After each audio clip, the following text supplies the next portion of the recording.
They never think you'll actually do it. They roll their eyes when you threaten to walk away. They say, "You always come back." They expect your silence to be temporary, your distance emotional, your boundaries negotiable, because for so long, you taught them that love meant staying even when it hurt, until one day you don't. You leave. And everything they thought they understood about you starts to fall apart. You don't yell, you don't fight, you don't explain, you just go quiet.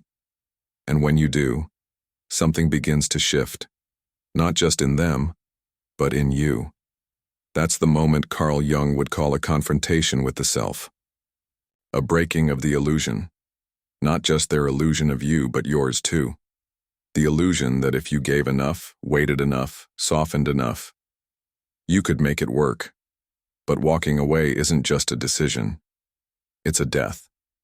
The death of the version of you who accepted less, who begged for breadcrumbs, who hoped in circles, who made excuses for silence, for coldness, for disrespect. That version of you dies the moment you realize this is not love, this is survival, and I am done surviving where I was meant to be seen. They don't feel it at first. Not really.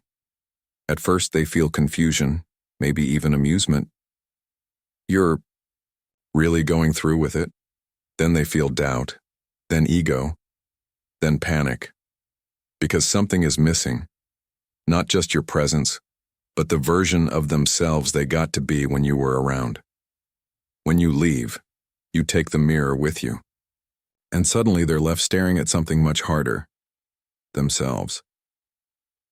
Carl Jung said, "Everything that irritates us about others can lead us to an understanding of ourselves." But most people don't want that understanding. They want comfort, control. They want you to stay broken so they don't have to see where they cracked you. Because when you go, they are forced to face the parts of themselves they projected onto you. The neediness, the insecurity, the ego, the fear, and it hurts. Not because they loved you deeply, but because they depended on your willingness to disappear into them. You were their echo chamber, their emotional sponge, their mirror, and now you're gone. Now they have to sit in the silence, in the truth, in the consequence. But the truth is, you hurt too. You feel guilt, doubt. You replay the moments, the soft parts, the smiles, the what-ifs. Because you didn't walk away lightly, you loved them, and part of you still does. But you've learned the hardest lesson of all, that sometimes love is not enough, that staying is not proof of strength, but of fear, and that the real work begins the moment you choose yourself. This is what Jung meant when he talked about individuation, the process of becoming whole. It's not about becoming perfect. It's about integrating what we've denied, owning our worth, facing our patterns. It's not easy, but walking away, truly walking away, is often the first step toward authenticity.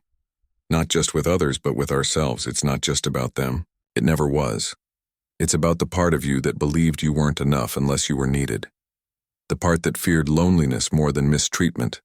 The part that said, maybe if I give more, they'll finally see me. That part doesn't disappear overnight. But the moment you walk away, really walk away, is the moment it stops running your life. They will feel many things when you leave. They will call it abandonment, coldness, change. But you will call it coming home. It doesn't hit them right away. At first they're numb, maybe even smug. They tell themselves you'll come back. You always have. They think it's a phase, a test, a cry for attention. They underestimate you, because they always did. But as the hours stretch into days and the silence stays, like something starts to unravel inside them. A quiet dread. A whisper that grows louder. What if this time they're really gone? And that's when the emotional fallout begins. The human psyche, as Carl Jung taught, is built not just on consciousness, but on shadow, the hidden, the repressed, the denied. And when someone walks away from us, especially someone we once controlled, ignored, or underestimated, that shadow begins to speak. Loudly. First comes the discomfort. They look for distractions. They stay busy. They try to replace you quickly, someone to validate them, someone to prove they're still wanted. But it doesn't work, because it wasn't just about love. It was about power, control, familiarity. And you took all of that with you when you left. Then comes the anger. You'll hear it in silence, in passive aggression, in subtle attempts to bait you back. Not because they want to reconnect, but because they want to feel powerful again. Jung wrote that people project the parts of themselves they cannot accept. So your decision to leave becomes, in their mind, an attack, an insult, a betrayal. They can't understand that your leaving wasn't about punishing them, it was about saving yourself. But their ego doesn't care about truth. Only control, and underneath that anger is grief. The hardest part? They may never admit it. Some people will twist the story so they don't have to feel the loss. They'll say you changed, that you gave up, that you were selfish. Because the alternative, facing how they treated you, how they ignored your needs, how they took you for granted, is too painful. So they rewrite reality. Not because they're evil, but because they're afraid. Jung believed that what we don't make conscious will control us. So instead of facing their guilt, they'll bury it. Instead of healing, they'll repeat. And they'll keep searching for someone else to fill the space you left, without realizing they're still haunted by the absence of the one person who saw them fully and walked away anyway. And here's the deeper truth. Your absence isn't just a loss. It's a mirror. It forces them to see the person they were when they had you. Not the idealized version, but the raw one. The emotionally unavailable one. The dismissive one. The insecure one. Your presence allowed them to avoid that truth. Your patience gave them space to stay comfortable. Your love became a blanket for their emotional immaturity. And when you left, you took that comfort with you. You didn't just walk away from them. You walked away from the version of yourself that accepted crumbs. And that, more than anything, is what shakes them. Because now, they're left with the consequences, the silence, the guilt, the memory of someone who loved them enough to stay, but respected themselves enough to go. And whether they ever say it out loud or not, that loss lives in them. And you start to breathe again. Slowly at first. You still carry the weight. You still miss the moments that felt real, but you also start to reclaim parts of yourself. Your laughter returns. Your voice grows louder. Your standards rise. You begin to realize that love was never meant to hurt this way. That relationships built on control or inconsistency are not love. They are survival patterns dressed as affection.